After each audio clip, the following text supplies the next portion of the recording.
This high-level panel, I'd like to welcome you all to, and again, thanks to the organizers and the Latvian presidency, of course, and the EU.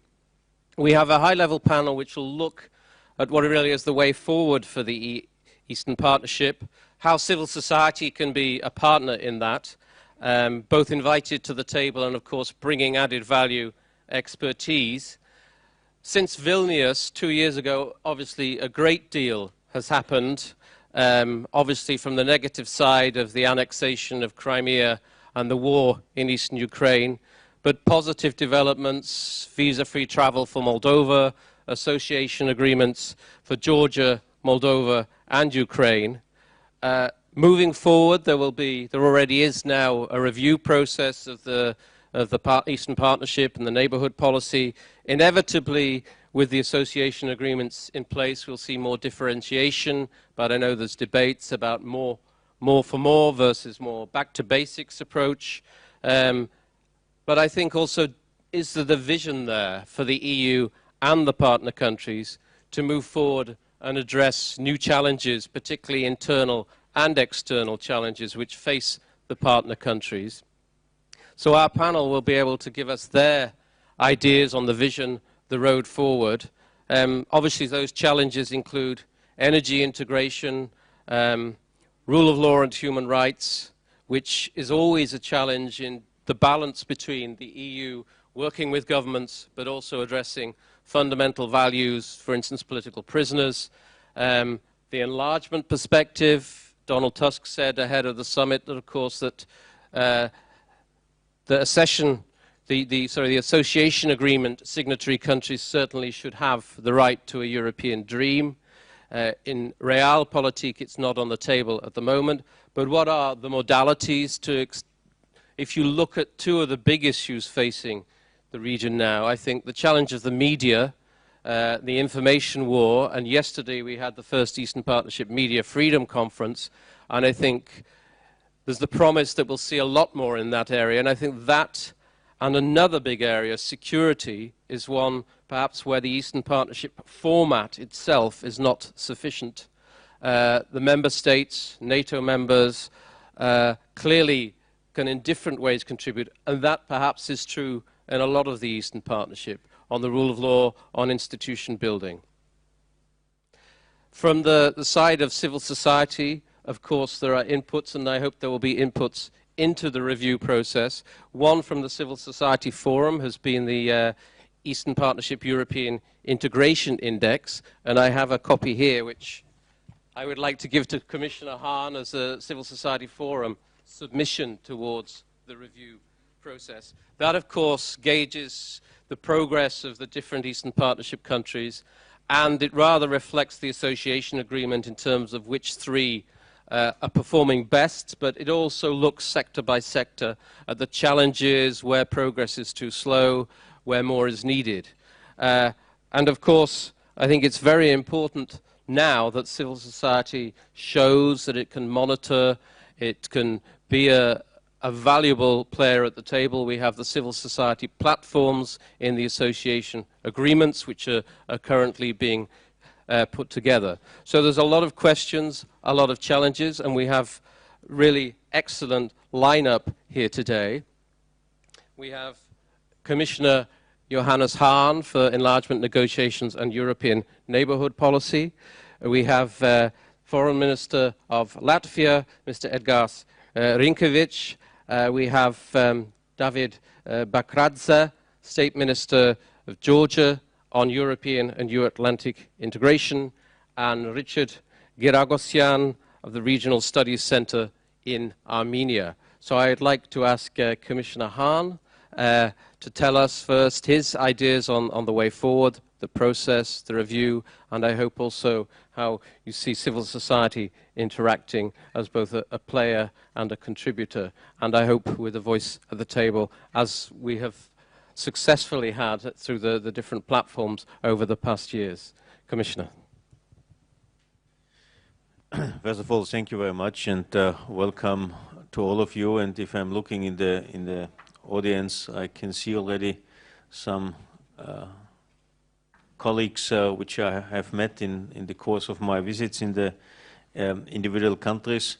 First of all, I would like to thank in particular the Latvian presidency represented and steered by the foreign minister for these so-called side events of the Riga summit, which I would like to, which I would prefer to call main events, not side events, because to have an event for the media, for the civil society, and for the business community clearly indicates and marks what are the cornerstones of a societal development and on what we have to focus, because these three elements, these three parts of a society, which are clearly interlinked, are crucial for the development of a free, open, independent, transparent society. And that's why I'm so happy that you had the idea and to organize these events, because this is clearly important and can show and demonstrate where the focus of our activities must be and will be in the next couple of years. And in that respect, once again, thank you very much. I think civil society organizations are extremely important. Of course, if I'm looking into the partner countries, there is a different level of, so to say, development, of even of freedom, etc. This has to be addressed. I think also here, in a tailor-made approach from our side, I think it's great that today I have learned that around 300 stakeholders are present. I think this is already a strong message back to your countries, clearly shows how lively this scene is, but I think it's also important that we improve our work. We use such conferences, such events also for networking, for exchanging views. My intention in the next couple of years is to offer something more on an institutional basis, to give civil society organizations a platform in Europe where they can meet each other, where they can exchange their experiences, share their experiences. May I say, it's not only for Eastern Europe, it's also for the southern neighborhood of the European Union, where it is really decisive to have a strong civil society. So civil society is, so to say, the nucleus of a democratic structure, and that's why the efforts of the European Union will not only stay, will also in terms of financial contributions increase. If I'm looking, and I don't know if all of you have seen this little leaflet about also the financial development over the past, not decades, but financial perspectives, it was nearly always doubled. We started with 30 million, and in the previous period from 2007 2013 it was nearly 70 million euro we have provided for our civil society organizations in the Eastern Neighbourhood, and in the new financial perspective it will be around 150. Don't expect that in 2020 upwards it will be 300. But I think important is the message that investment in civil society is important, is decisive, and but I have to say, not everything is about money. It's about determination, it's about readiness, willingness. I have seen, as I have said, several structures of civil society engagement in the different countries.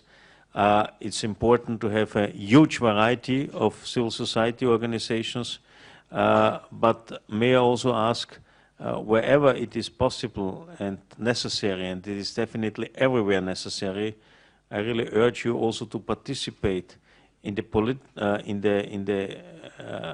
policy, not only in the policy shaping, but also in the policy decision-making process. So at a certain moment, some representatives of civil society should move into politics in one or the other way. I think it would be a mistake to say we are civil society and politics is something different. No, I think it's about a certain kind of flexibility, of exchange, of move, of inspiration, of inclusion, of participation. I think this is also something you have to have in mind as one of your next steps. In some countries it happened already. If I take Ukraine, I think this is a good example. Indeed, it's a challenge. Now you can see some members of the Rada, having been very prominent member of the civil society structure, they are now there. Now they have to deliver. Believe me, as in many dimensions of the word, old politician, not in all, hopefully, it's a challenge to deliver in public life. It's easy to demand something, but it's more challenging to deliver, to find and to strike a compromise. Edgars is just testing it out. He is negotiating the declaration for the summit. This is probably the championship, what you can do in your political life. But this is definitely something which I believe is important, and this is something I would like to urge you to step into political life, either in existing parties, founding new ones, whatsoever. Decisive is to move gradually also in the political arena, but of course a lively civil society structure is essential and should stay in the future. I also, and this would be my final comment, wherever you have the feeling, please reconnect you to similar organizations in other countries across the borders. It's more than ever important to have this international, this cross-border approach, not to stay only within your own constituency. It's about sharing experiences, having an exchange, having a better understanding how others are thinking. Some still remaining problems, even in the European Union, is that we don't know each other, and we don't know what are the historical, cultural backgrounds of our partners, of our friends, of our so-called family members. And in that respect, international relationships are very important, but probably it's the wrong, in that respect, audience. But as it is web streams, maybe it reaches some others. Those who are here have already done it. But once again, more can always be done, and therefore, once again, I think an increased investment, also in financial terms, in civil society is one of the best investments European Union can do.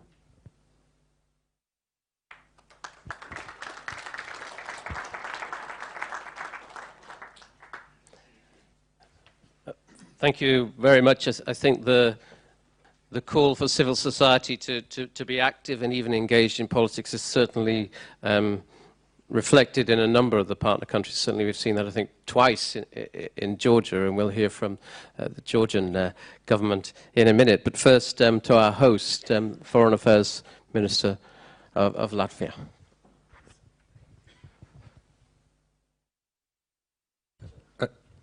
I believe it's on, yes. Well, first of all, thank you very much to all of you for coming and participating in this second civil society forum in Riga. The first one we had in Vilnius, I think, was very good intended, and also we had a very good discussion already there. So it was also very good stimulus for us to organize the second one, and I hope that now, as Johannes has said, this main event, and I really agree that we should call all events that are also satellite events of the heads of state and government meeting are not side events but main events. So thank you all for coming. Thank you, Johannes, also for your personal engagement and the engagement of the Commission in also working on this very important forum. I have to say that to some extent all summits remind me a little bit of marathon. You have quite a long run, then you have last meters, and then you reach the finish. But I also can reassure you that there is going to be the life after Riga as well, for all, for Eastern Partnership, for civil society.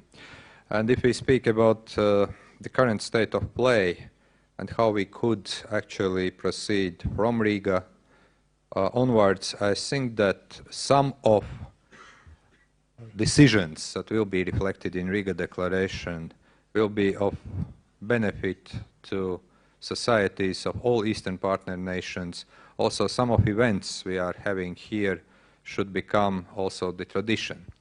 For instance, also in parallel with this event, we are having also the first Media Freedom Conference, and we all know that civil society, efficient state cannot function without free media, which sometimes and very often criticizes the government for what's not right, for also working on the proper reflection of the public opinion.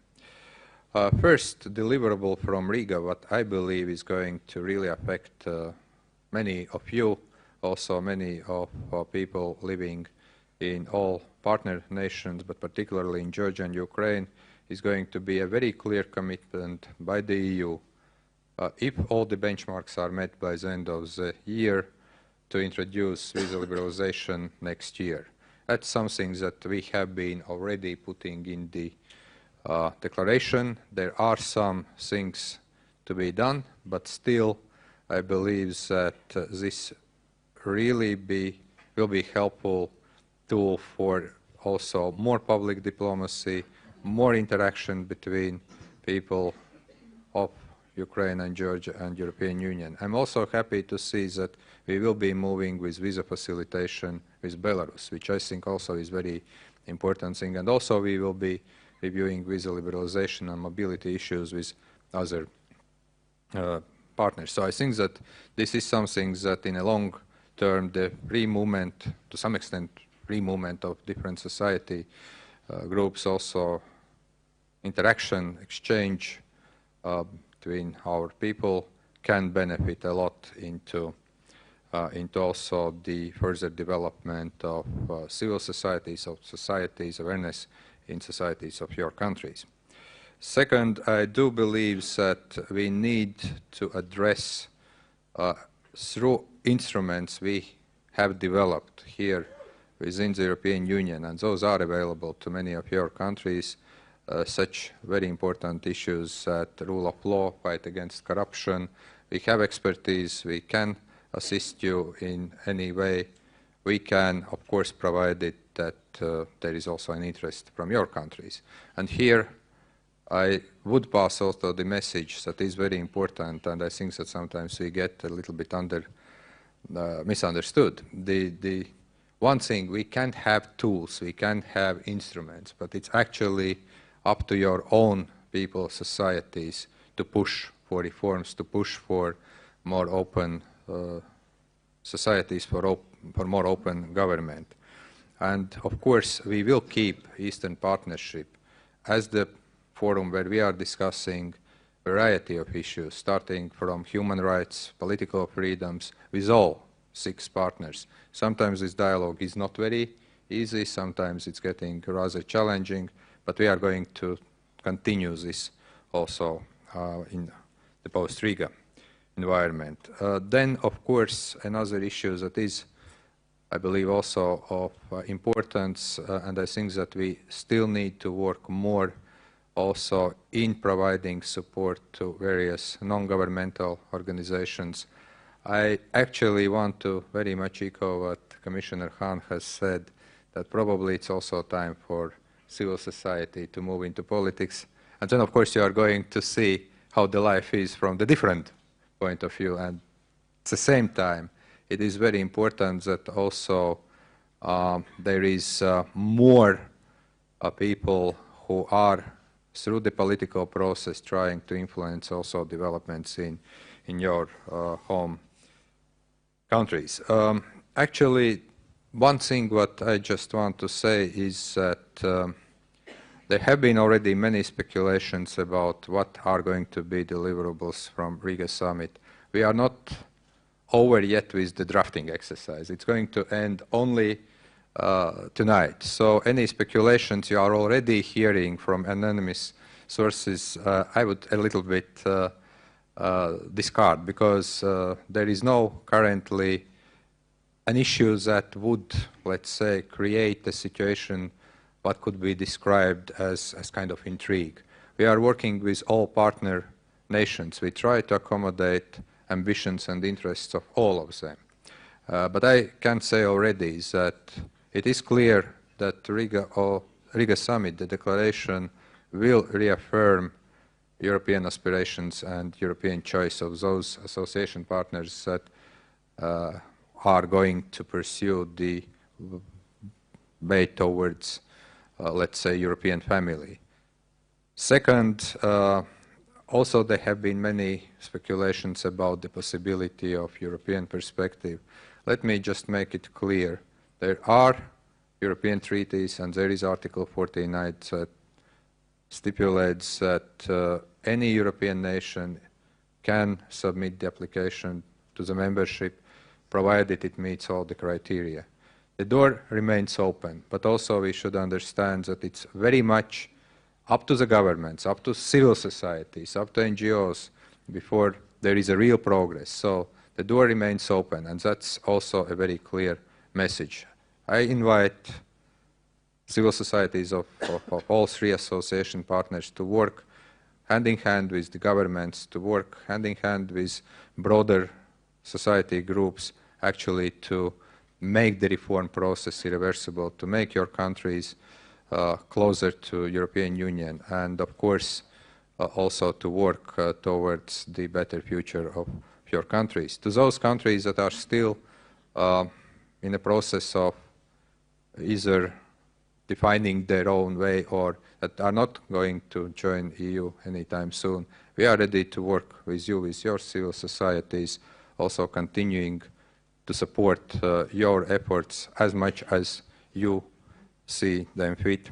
And finally, I want to underline that I believe that we can develop a long-term effective Eastern Partnership taking into account all interests and all, let's say, level of engagement, but we also, and here I'm talking at the government member, should not forget that it's not only partnership for governments, it's also the partnership for societies. And that's why I do hope that in about 2.5 years, when the next summit is going to take place, we will continue also this great engagement with civil societies, broadening it to media freedom, broadening it to probably also the issues that are related to gender equality. There have been ideas also to develop that forum.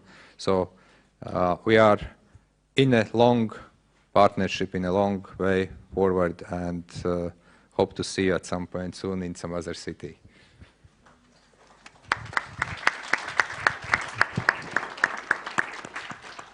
Thank you very much. I think with the idea of rotating between civil society and politics, I think it also should be a door which goes the other way as well. And I think we do sometimes see, but not enough, people in senior positions in government moving into civil society. I think the interesting example also we've seen is in some of the partner countries is actually people who were nationals of other countries coming into government. And I think we've seen an exchange between Georgia and Ukraine, also EU member, and even US nationals serving in the Ukrainian government. So we're seeing some interesting dynamics, and I really hope that those experiences will help. And of course, Georgia has seen that exchange. So I'd like to ask the State Minister from Georgia, our next speaker.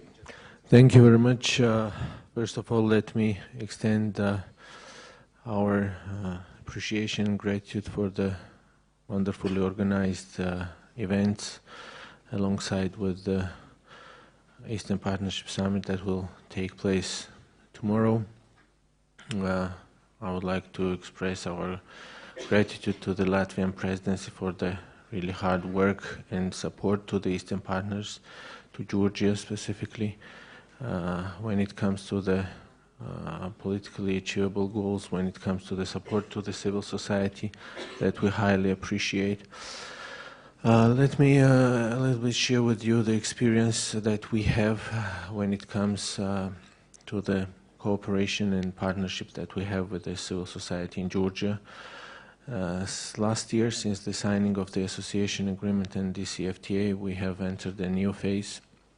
These documents has become the part of Georgia's internal policy, and right from the beginning, the civil society has become the part of the implementation process.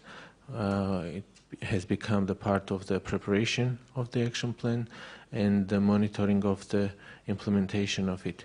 It is important to have the non-governmental organizations as well as business associations, trade unions involved in the process that will affect the everyday life of businesses, small and medium enterprises, ordinary citizens. So we consider it very important, and as we have the Eastern Partnership Civil Society Forum Georgian platform, but also as envisaged by the association agreement, we are in the process of forming, the civil society is in the process of forming the association platform. We have also encouraged other players, other civil society members to be part of it, as the number of those who can be part of the platform is limited. So we have met 2 other groups that are willing and able to contribute to the process of preparation and as well as in the process of the monitoring, because this is as our office coordinates the process of implementation and monitors it.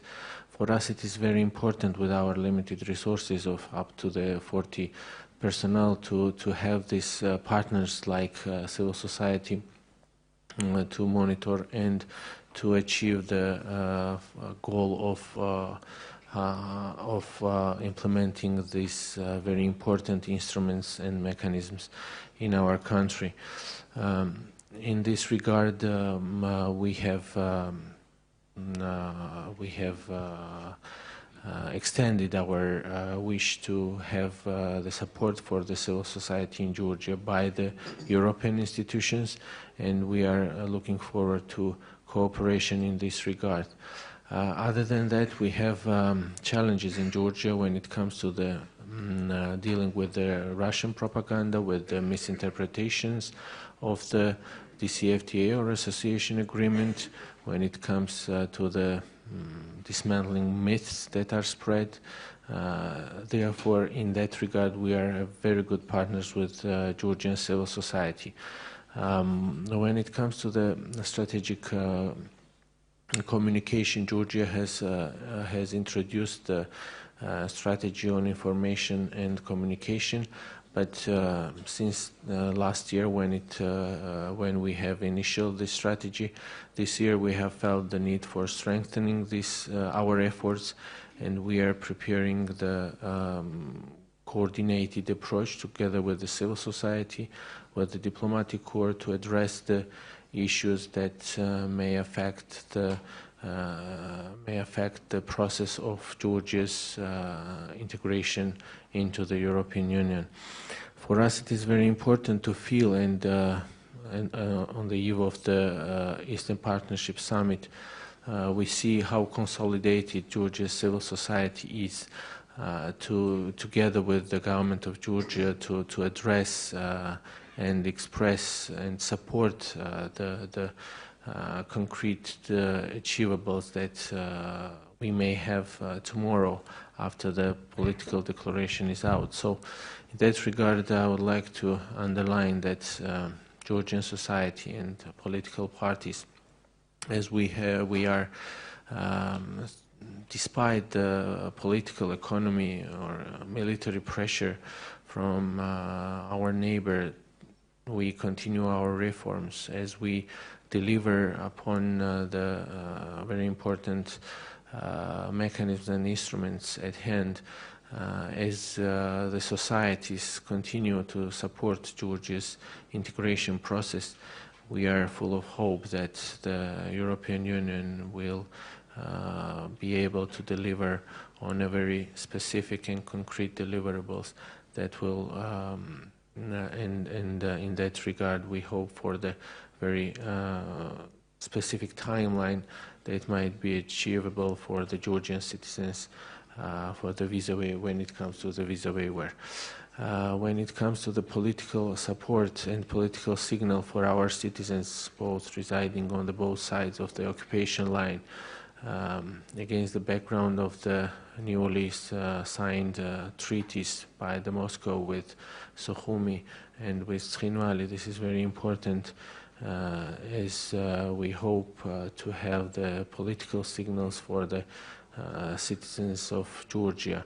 And in that regard, let me also underline and echo the statement by the President Tusk that yes, we have a dream, we have the European dream, and we shall fulfill it together with the civil society, and we are ready to continue to do so. And last but not least, we very much hope as we see the increasing support for the process of implementation of association agreement and DCFTA in Georgia. We hope to see the increased support for the civil society that is an integral part of this process, for the business associations in Georgia that are integral part of the process when it comes to the modernization of the economic, for the modernization of the enterprises in Georgia. And in general, I think this is a joint exercise that I hope we will be successful. Thank you very much.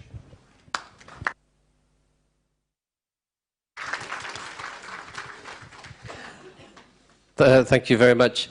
I think one of the points about very often civil society is the biggest supporter of European integration in the Eastern Partnership countries. And certainly since the Vilnius summit, in the case of Armenia, we saw the government change course, whether expected or not. It surprised some, others less. And is a good example of the internal and external challenges facing partner countries. So I'm very glad we have Richard to speak from Armenia. Richard. Thank you very much, and welcome to what is the closing session.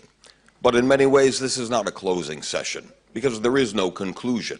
This is a very dynamic, not a static process, where Riga is representing the starting point, not the end state. In many ways, the title of today's panel, Revitalizing the Neighborhood, looking at strategy and tasks. I would argue that in terms of revitalization, look around the room. We are immensely already vital. What's needed, however, is a little more attention to strategy. And my first observation is actually looking at the difference between strategy and tactics. In many ways, strategically, the East has garnered a greater degree of only enhanced strategic significance for the European Union. In many ways, lessons learned and lessons ignored are actually important not only for the East, but for replication to the South as well. And if we look at the policy response by the European Union, there are two specific policies that reflect a more mature, prudent, and practical modification. The policy of differentiation, which addresses the country-specific differences and variances. Moreover, a policy of neighbors is also important, not only because, yes, it's about Russia, but also because it's about Turkey and Iran as well, and given the changing geopolitical reality, but also recognizing inherent opportunities. And to actually borrow a phrase from the NATO alliance, it's also about burden sharing. It's about not just the relationship between the European Union, the Eastern Partnership, and civil society, but the concept of burden sharing, where in many ways, the real agents of change, I'm sorry, are not sitting in Brussels. The real agent of change are seen in the youth, in terms of civic activism, but also some of the missing element, youth in particular. What we also see from the Eastern Partnership is a need for a greater degree of embracing, empowering, and enabling civil society, because the real burden is more on us. in our own countries and within, but between our own countries in the Eastern Partnership. The real challenge for defining and defending the future is on our shoulders, much more than the elected officials. What we also see is bottom-up activism is really the anchor for reform, not some top-of-the-pyramid declaration or promise of change.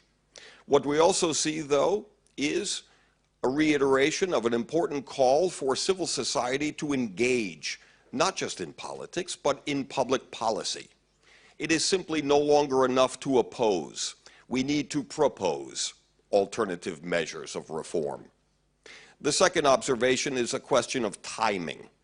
In many ways, if we go from Vilnius to Riga, if we look at the timing, there's an important lesson from European history, that it's very difficult to appreciate the historical significance of a crucial moment.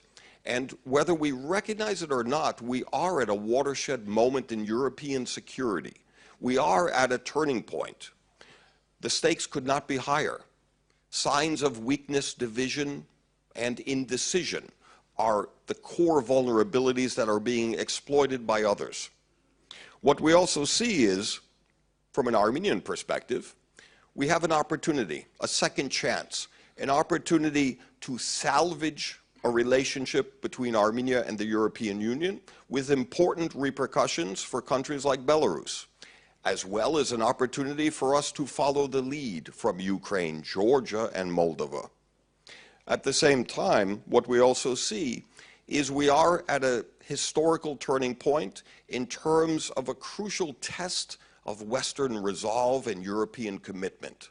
It's a test that remains unclear whether we will pass. And in many ways, the significance geopolitically is matched by inherent vulnerabilities in terms of local politics and economics. Because at the end of the day, it's no longer sufficient to hide under the cover of the geopolitical excuse for shortcomings in reform, deficiencies in democracy. It's equally important to address local economics and politics. At the same time, we also see that economics are crucial in terms of incentive and investment. Investment in civil society, in agents of change, but also strengthening economics and local democracy to minimize vulnerability from external interference. At the same time, it's often dangerous to forget or ignore a crucial fact, that decisions taken by our leaders today affect generations to come. And the decision-making process is usually well short of analysis and with far too little citizen constituencies of support. In many ways, what we see is a third final observation, where we are in terms of reassessing both the ENP as well as the Eastern Partnership. The concept or inherent contradiction between European ideals and European interests is actually still an ongoing process. First, in terms of geopolitics, it's actually interesting, in my opinion, that it's important to point out that Putin and Russia is not to blame for everything. It is too convenient and too easy to blame Putin for all of our own shortcomings, mistakes in policy, and deficiencies domestically. It is also, in many ways, Russia is, in terms of its impact on the Eastern Partnership, operating from a position of defensive weakness, not confident strength. In many ways, the European model is one based on attraction, seduction, not coercion and pressure, as demonstrated by the alternative from Russia. But in many ways, if Putin is not to blame for all of our problems, and we must be honest, the EU is neither the answer nor the solution to all our problems either. The Eastern Partnership is an important tool, instrument, and opportunity, but the real burden is again on us within our own societies and countries. And in many ways, despite the high level of this panel, we need to also remind even our elected officials, even our own leaders, the need for greater accountability. Accountability for decisions taken today affecting generations to come, but also accountability in terms of learning our own lessons of what went wrong with the Eastern Partnership. From the Armenian context, one clear mistake was we did a very poor job in terms of a communication strategy. We didn't do enough to define and defend European values and to explain what are the concrete benefits from the association agreement for the ordinary citizen, the ordinary consumer.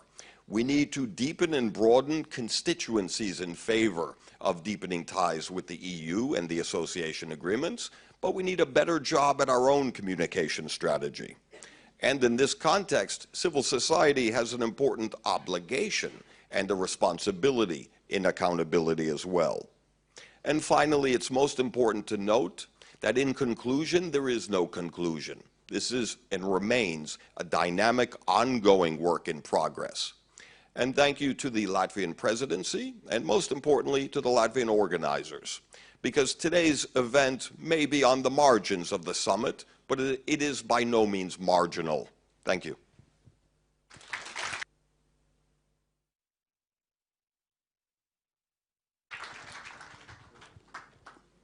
Thanks very much to all the panelists. I think after Vilnius, there was talk of the road to Riga. I think it would actually be the road to Malta from here. But maybe it won't be exactly 2 years, the next summit. I'd like to open the floor to questions now. Maybe we'll take 4 or 5 questions, and then we'll come back to the panelists, and I hope we'll be able to have another round. And we'll start with Dimitros. There should be some wireless microphones around. Is there anybody? Yep, there's one coming.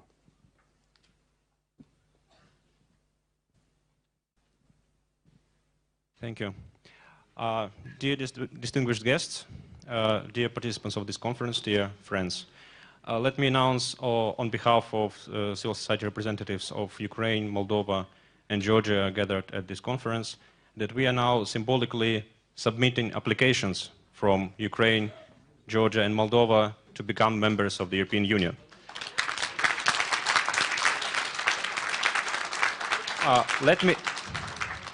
Let me stress that we are fully aware that there are a lot of difficulties in meeting the criteria associated with the membership in the Union. But our nations paid a huge price for our European choice, and we firmly believe that we will be able to overcome all the obstacles on the road to join the European family. With this symbolic move, we call for historic responsibility and strategic vision to guide, to shape the political will of the European leaders to send us the message, to send to the societies of our countries the message that we are welcomed in the European Union, in the European family of nations. And we call also for the support from the part of the European societies. We call for solidarity with our countries, and we are thankful for all the participants of the conference who left their signatures in support of our applications during the last coffee break before this panel. So now, please, representatives of the civil society of Ukraine, Georgia, and Moldova, handing over application letters to Commissioner Hahn, whom we kindly ask to pass over to share them with the participants of the summit. Thank you.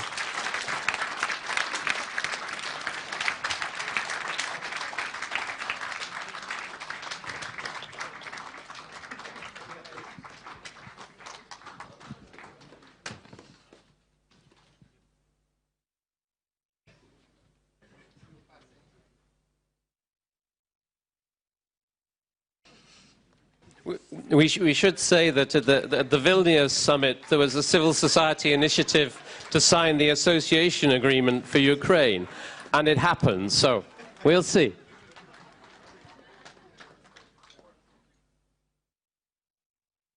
The representatives of many countries supported this symbolic act. Thank you so much.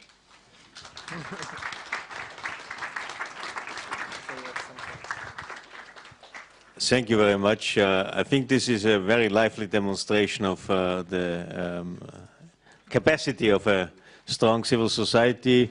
If you allow me, I will take these posters with me because I'm lacking pictures and posters in my meeting room, so I will take it with me. Thank you very much.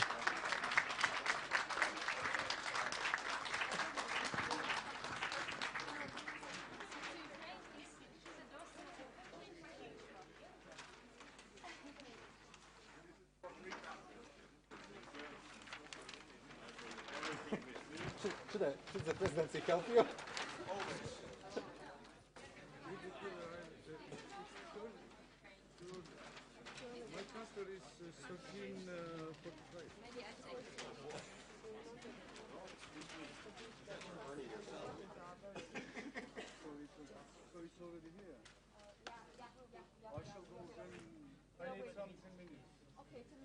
Thank you very much. But officially, the presidency would be the addressee for this. But we have a very close and friendly cooperation, and I think we understand personally this also as an obligation to work on the European perspective of your countries, and thanks a lot. But once again, we all have the obligation to contribute to this perspective, and thanks a lot. And I personally feel responsible and will use the remaining time of my office, should be 4.5 years, to work on this. Thank you very much. And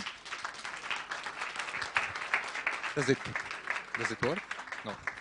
And let me just really say that Commissioner Hahn is doing his best since the very first day taking the office of the Commissioner for EU Enlargement and Neighbourhood Policy to really provide assistance which is very practical and which actually really contributes to the reform process. So we will take the joint responsibility as the presidency, which still has only 1 month to go, and the Commissioner who has 4.5 years to go.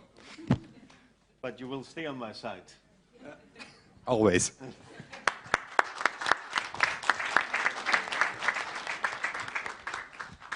Okay, let's take some more questions. I saw Boris, Stefan, and then just behind. So, yeah.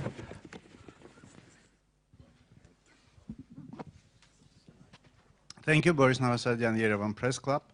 I was very much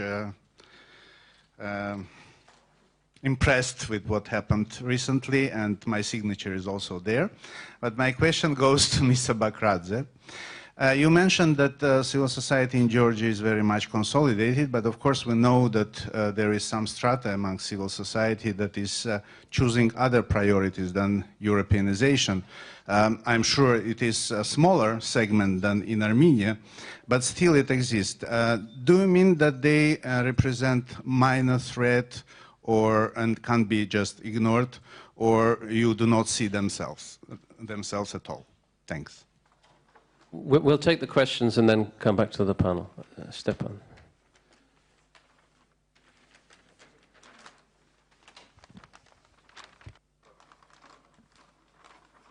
Stepan Grigoryan, я из Armenia.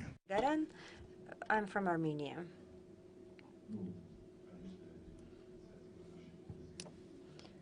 Well, of course, this initiative of our friends from Ukraine, Georgia, and Moldova is an excellent one. We all support them, although, unfortunately, we in Armenia went to the Eurasian Union.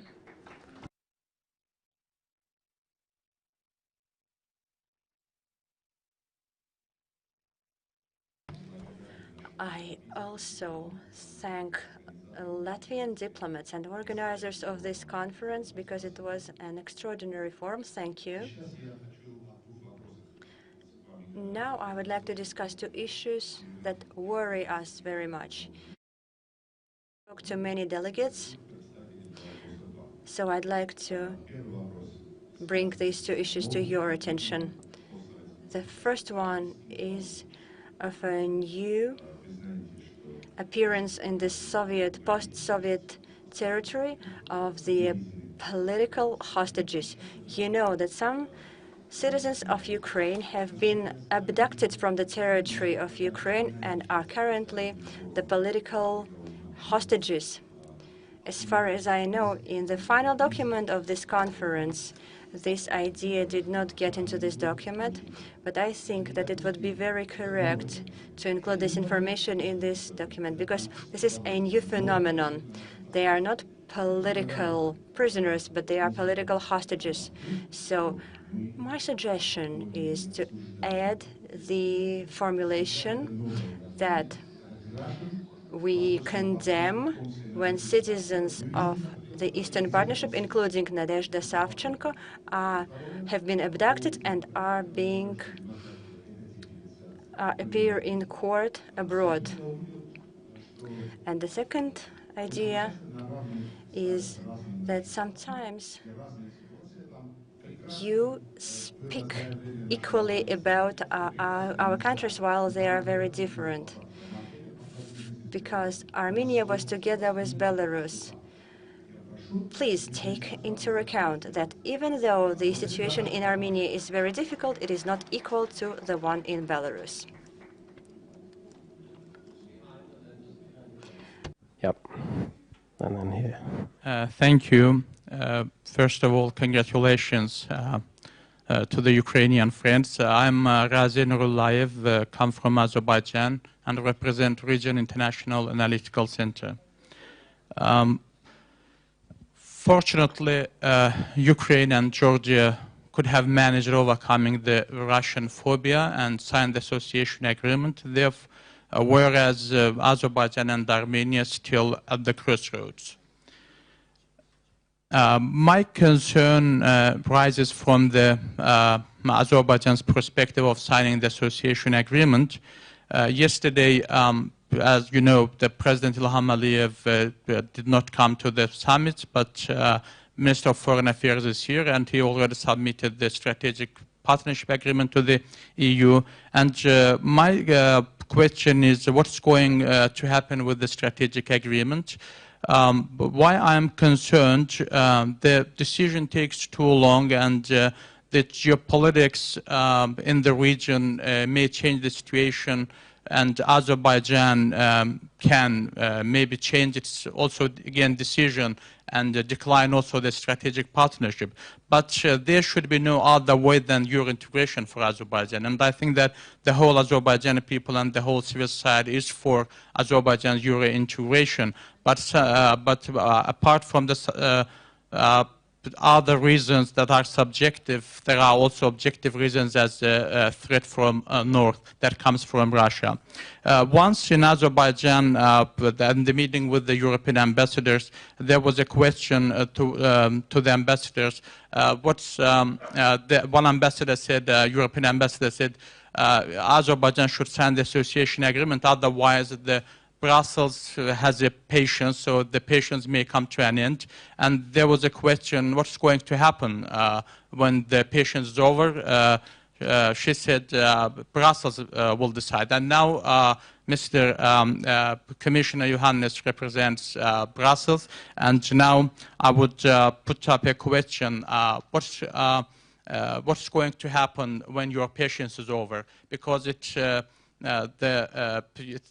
process takes too long, and there is no decision for association agreement, and on the Azerbaijan's proposal on the strategic partnership on bilateral level.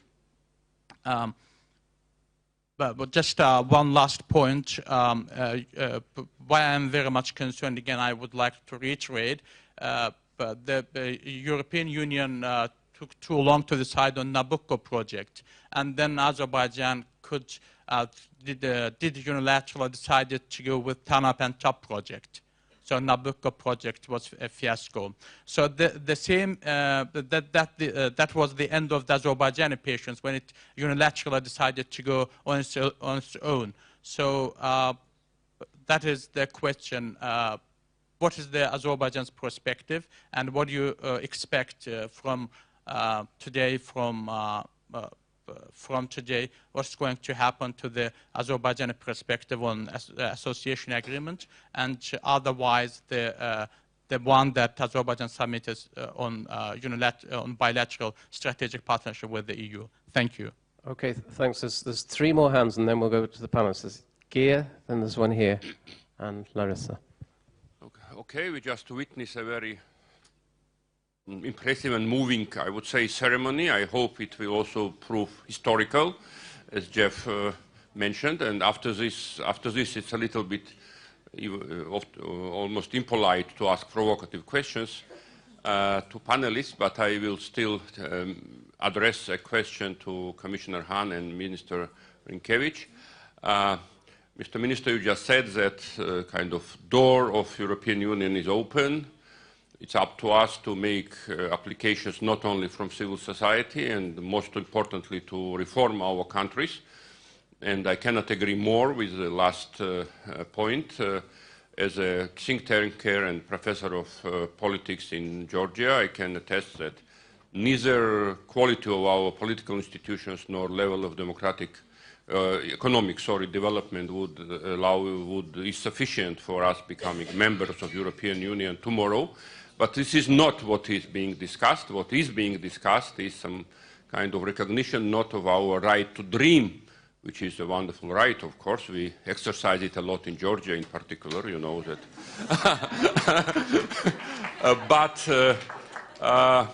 Actually recognition of what is called European perspective, which means very general and maybe even vague recognition that if we do reform ourselves sufficiently, membership is actually maybe on the table, and that kind of recognition will provide an additional impetus for that process of reform as such. Perception, not just in Georgia, I would say universally, is not that the reason for denial of such recognition of perspective is not in insufficient level of readiness or commitment from our countries, but more about geopolitical anxieties in Europe per se, and to say simply in some kind of wish to placate or appease Russia, basically. So can you somehow dispel this perception, or we being mature people, we should accept realities that Copenhagen criteria are wonderful, but realpolitik should take precedence sometimes. Thanks. There was one hand just behind, and then we'll come to the front, the two questions at the front.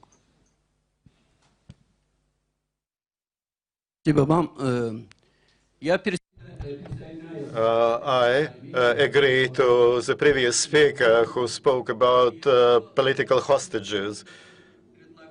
I also would like to suggest that we should include also to free civilian hostages. But because we have an occupied territory of Azerbaijan, we have Mr. Assadov, he is a civilian hostage. So that's I am calling those two hostages should be freed. They wanted to see the graves of their relatives, but now they were detained and there was a trial, and nobody acknowledged the sentences. And I repeat that everything was done which has been occupied by rebels. We have a question here and a question here. So for the microphone over here, thanks.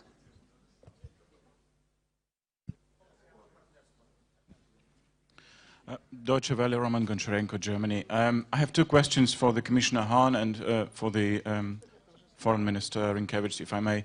The first one is the Ukrainian President, Mr. Poroshenko, and his Foreign Minister, Mr. Klimkin, said over and over again that they expect for Ukraine to become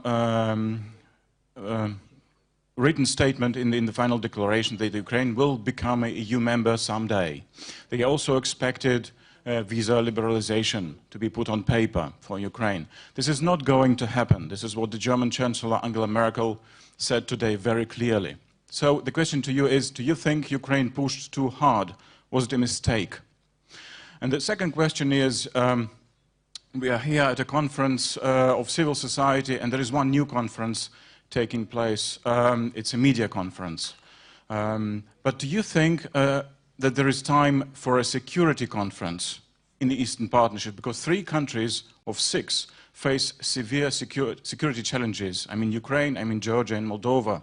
Ukraine sees itself in war with Russia, Georgia had a war with Russia, Moldova could be next, or some people say. So do you think what do you think of an idea to hold an Eastern Partnership security conference? Thank you. Okay, the final question, Larissa. Yeah. Here.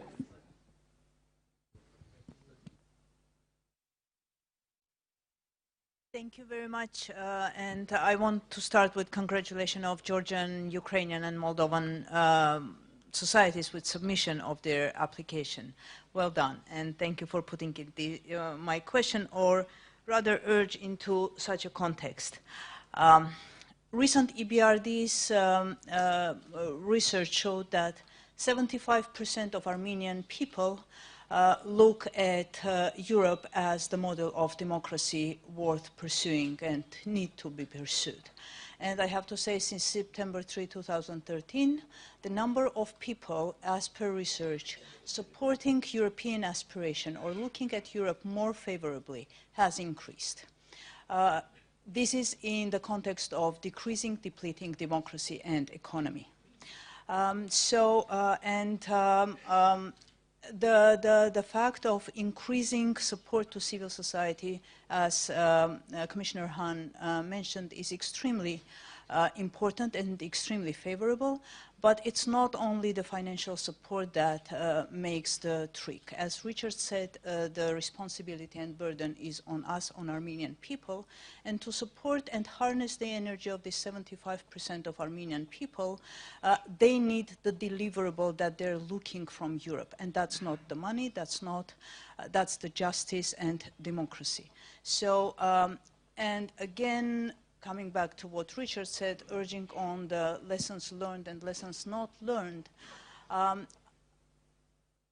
our understanding as of civil society that the best support would be supporting of the causes of the transformation and making the transformation a paramount of that engagement with Armenia. So had that been exploited and peddled sufficiently, again, is our understanding, the U-turn of accountable governance wouldn't have been such a easy task, and the support of Armenian people of the 75% would have been much more vocal and instrumental.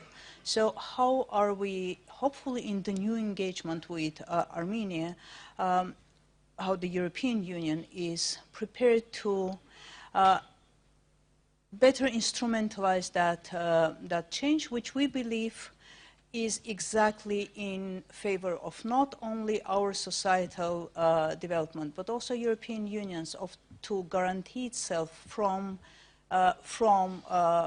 potential unaccountable governance in future. Thank you very much.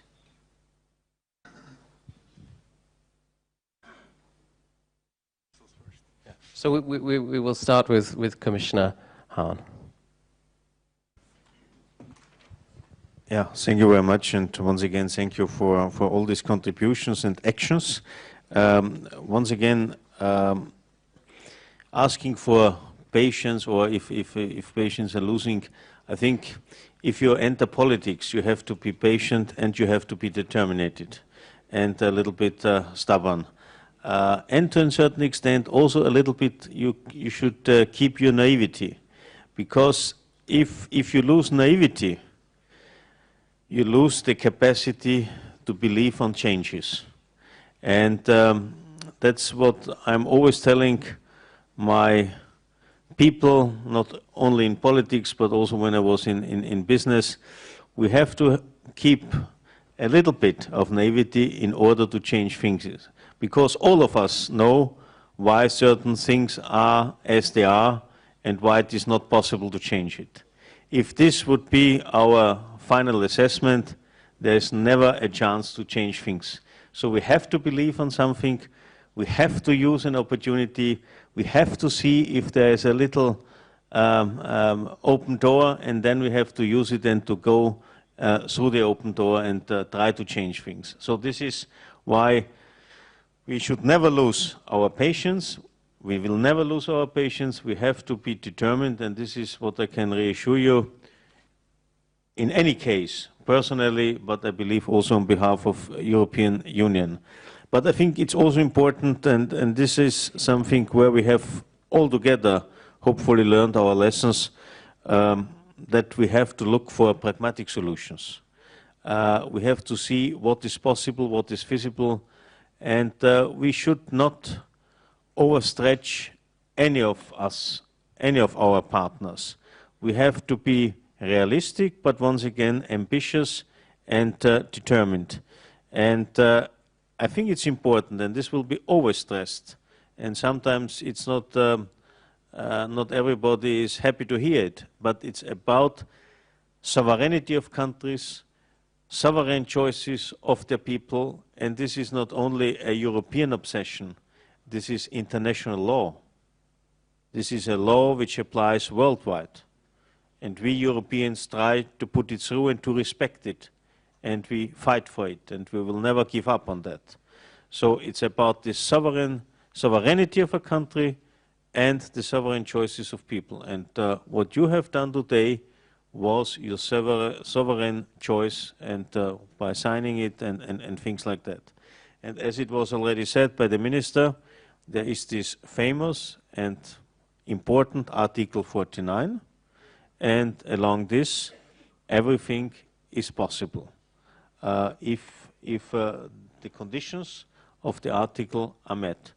And as it is within the European Treaty, we are, so to say, responsible to respect it, and we will respect it, and we'll live it.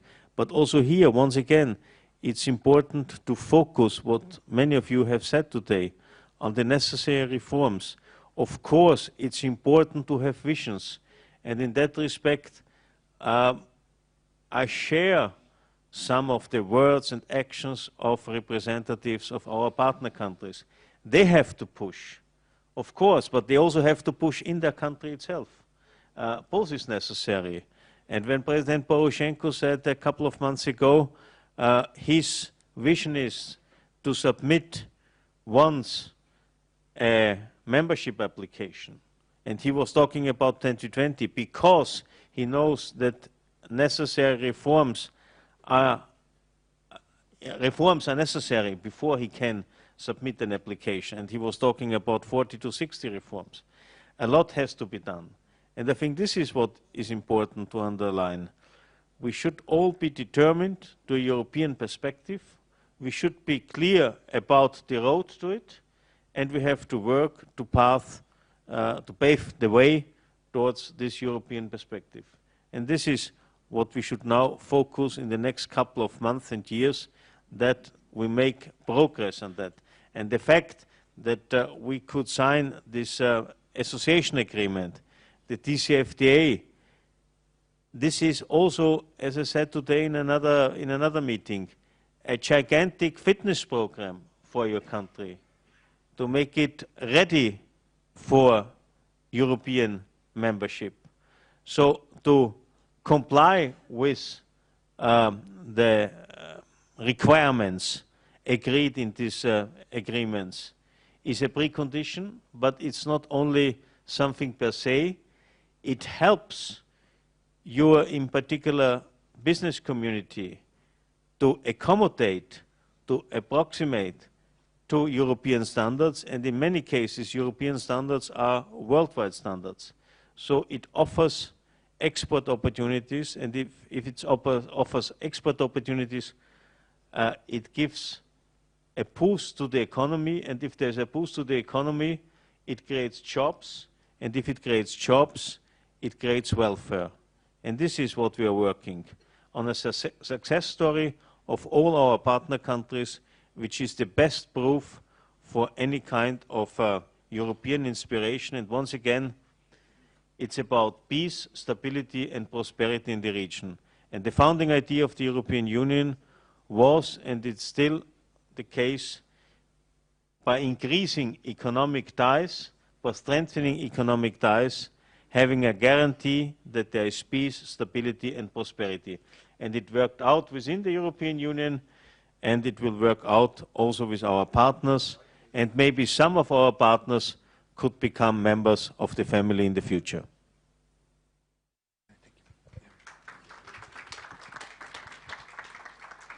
Well, first of all, I want to address the question of our Georgian friend about the right to dream and the current situation. Look, I'm coming from the countries that roughly 20 years ago started both European and Euro-Atlantic integration. I was quite young Secretary of State at the Ministry of Defense back in 1997 when I was told by many people, well, EU maybe sometimes in the future, NATO never. Forget it. Forget about the dreaming. Forget about the working. There are legitimate interests of third parties and so on and so on and so on. Some narrative we are hearing, of course, also today from many politicians, from academicians, from also journalists writing their columns and so on in different countries. Let me say this. First of all, of course we were at that time in a totally different environment. Of course the mood was also a bit probably optimistic after the end of Cold War, after the collapse of Soviet Union. But we were told also just calm down. What we decided as a strategy, and I think that we still owe the great credit to the presidents, prime ministers, ministers of Baltic states, Estonia, Latvia, Lithuania, is that we decided to push and to show that we can implement very painful sometimes, very necessary reforms, and to show that we really want to become the part of European family. I believe that currently the road is first of all to do your best, those who have signed association agreements, to go that way, to implement reforms, and those are going to be very difficult. Economic, social, political reforms, judicial reforms can deprive popularity from many governments, even many succeeding governments, but at the same time show that you can deliver, show that you can meet the criteria. That's one. Second, while there is not the European perspective here in Riga, that's a fact, because we also need the agreement of all 28 European Union members, and that's another fact. And you may imagine that in this boiling world we have, with southern neighborhood, with migration, with terrorism, with ISIS, with situation in Libya, with also internal challenges we are facing right now within the EU, like there is going also to be some ongoing talks around the summit about how we are going to deal further with the Greek loan program. The United Kingdom will be present their options to some of European leaders and so on. Still, I believe that, first of all, what is important for Riga summit is a very strong reaffirmation of already that has been reached, and also the fact what I said, that there is nothing in the declaration that says, no, you are not going to, let's say, or you are deprived from this opportunity. Article 49 is there, but let's face it, there is also a very long way for all those who want to become EU members, and there is also, let's admit it, a long way to work within the European Union. But we should do that, and we need, to some extent, also not only patience, that's a good thing, but also very active work, very active proof from your societies that you are, as sometimes Americans are putting in their Senate hearings, are they like us? And your answer should be, yes, we are. And then it's very difficult, actually, to say that, no, you are not part of the family and you cannot become part of family. That's about this issue. On the question from our Azeri friend about the strategic partnership agreement, well, first of all, I want to say that we are very sorry for the tragedies that happened a couple of days in Baku, and I know that there has been a phone conversation between the Latvian president and the Azeri president. The president of Azerbaijan also had a phone conversation with the president of European Council, and he expressed and explained why President Aliyev cannot at this time attend Riga. But on the agreement, I believe that we are ready to work, and I know that there is already the draft submitted to Commissioner. Yes, so we are ready to work with you and to find the way how to let's say materialize in the legal political form the individual relationship within the Eastern Partnership between EU and Azerbaijan. Of course, we should also understand we are 28, then we have European Parliament, then we have European Commission, and then we have the Council. And unfortunately, that system doesn't work like in a national government sometimes just like that. But I believe that we can actually find through this agreement also the individual partnership within, as I said, the broader partnership framework. On the question from journalist of Deutsche Welle, I had seen a very short report from the Chancellor's speech in the Bundestag. So I would be very careful because I usually like to read the full statements, not a kind of excerpt. But let me just reiterate a couple of points. I think that definitely we should understand that Eastern Partnership per se has 6 members or 6 partners with different level of ambition. It's up to Belarus, Azerbaijan, for instance, or Armenia to decide what's their way forward. So it doesn't mean really that being Eastern partner, you automatically are also, you know, candidate for membership. The membership perspective, the membership process is totally different instrument that operates under totally different rules. What I believe we really need to concentrate right now, keeping in mind Article 49, keeping in mind all those things, how better assist those association partners that want to implement reforms, that makes them much closer in practice. But I cannot right now say that, and I stressed it in my opening remarks, I cannot say that right now we have a situation where we are rejecting. And I believe also that was not in the Chancellor's statement. She was simply referring to the fact which is obvious, that partnership doesn't mean automatic membership, which is absolutely correct.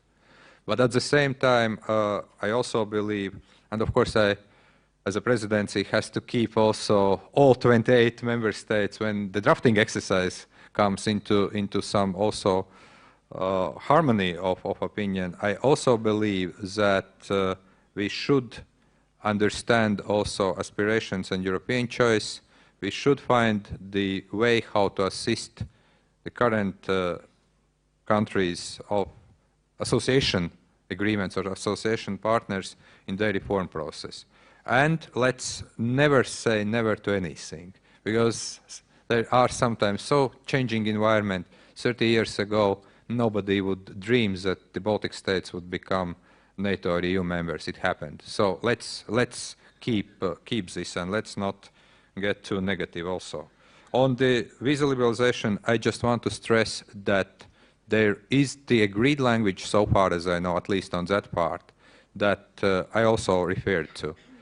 Yes, there is not going to be signing of a visa liberalization program in Riga, like there was not signing of association agreements in Vilnius. They were signed later. That's exactly, I believe, is going to happen also with visa liberalization for Ukraine and Georgia. As soon as they meet all criteria as set in Commission's report, as soon Commission reviews the progress, and that's going to happen by the end of this year, I believe there is a very, very good chance, criteria met, that they get visa liberalization. So this is the positive news coming out.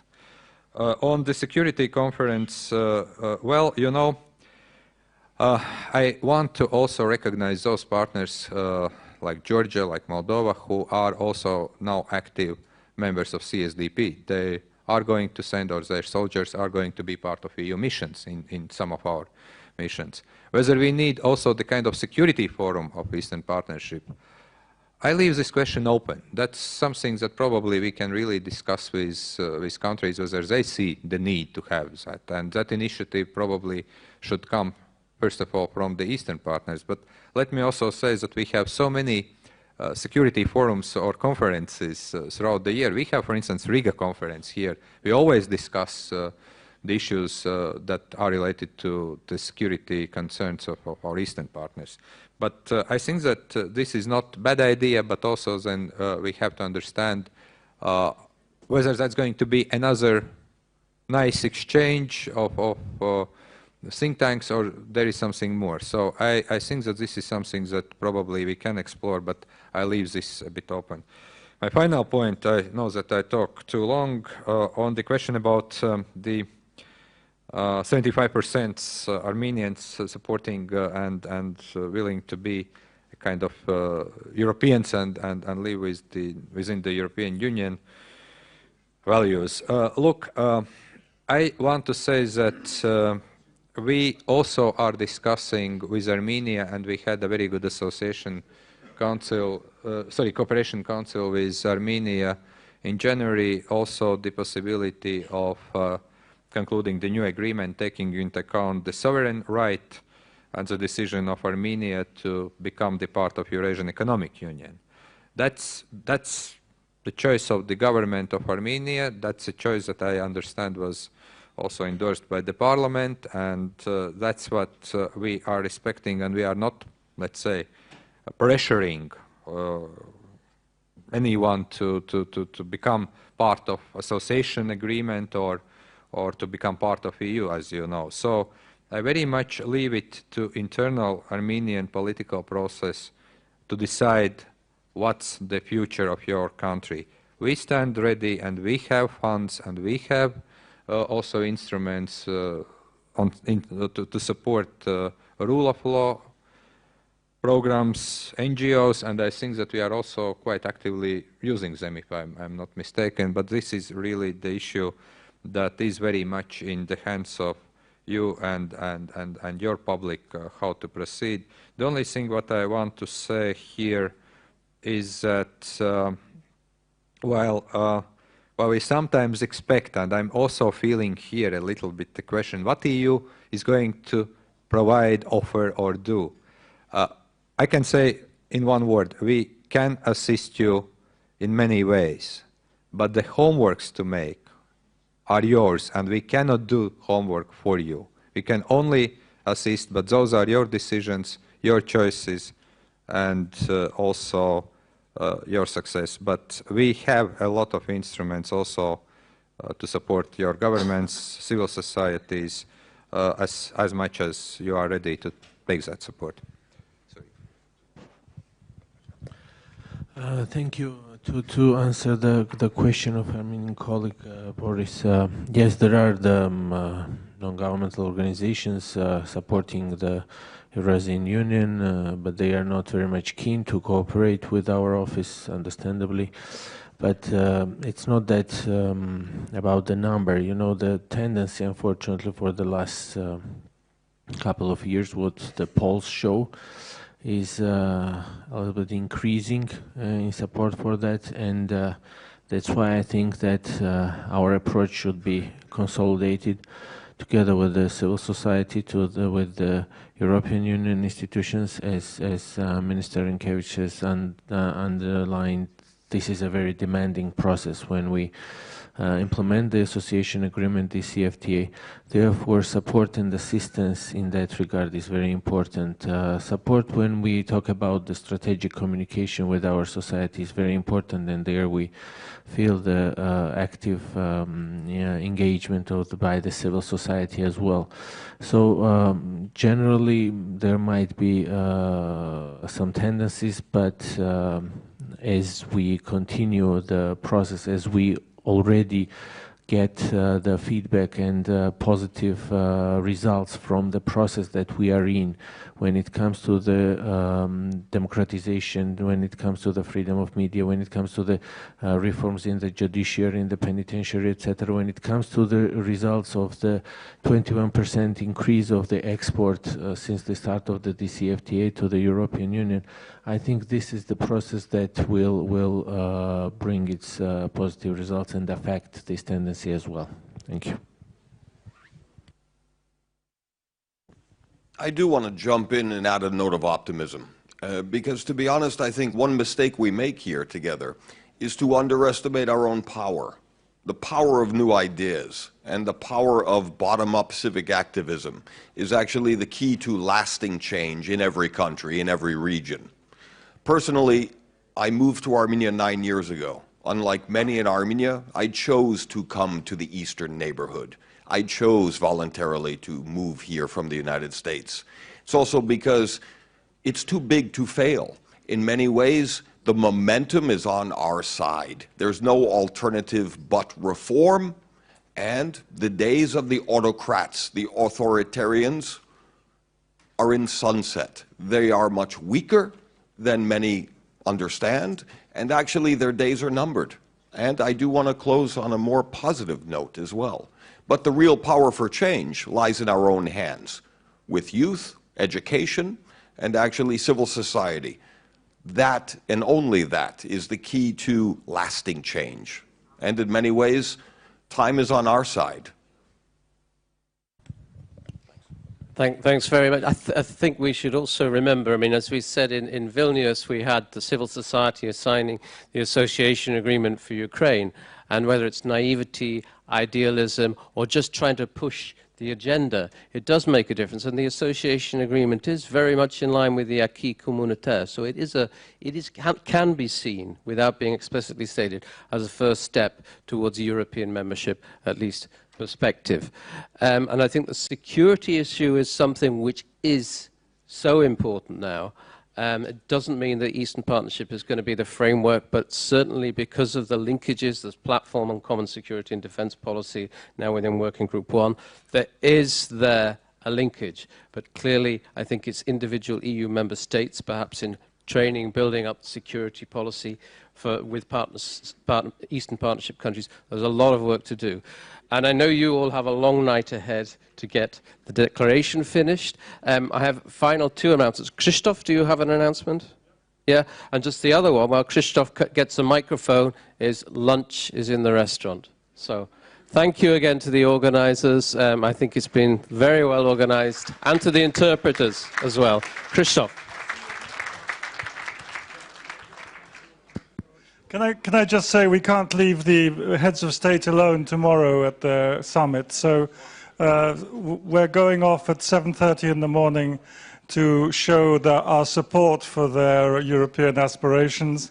We will be going to outside the building and to just show that we are there, we are with them, and we want to help them in their deliberations. So invitation to anyone who wants to be up at 7:30 to go and demonstrate outside the summit venue, please come. Thank you.